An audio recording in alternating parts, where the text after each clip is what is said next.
యాలకులు, మిరియాలు, లవంగ, అల్లంని కచ్చా పచ్చాగా దంచుకోవాలి. ఇలా దంచుకొని పక్కన పెట్టుకోవాలి. 2 కప్స్ వాటర్ని మరిగించుకోవాలి. వాటర్ బాగా మరిగిన తర్వాత 2 స్పూన్స్ టీ పొడి వేసుకొని మరిగించుకోవాలి.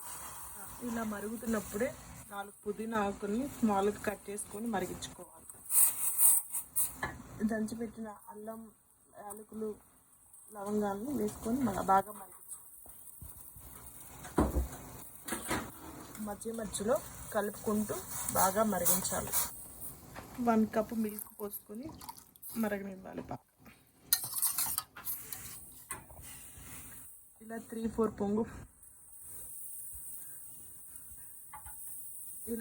పొంగులు వచ్చేంత వరకు మరిగించుకోవాలి.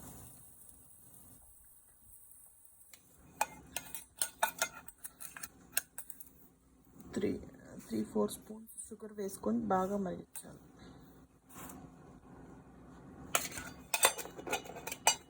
ఎంతో టేస్టీ మసాలా టీ రెడీ. ఇంక కప్లో పోసుకొని తాగేసేయడం, స్టవ్ ఆఫ్ చేసి.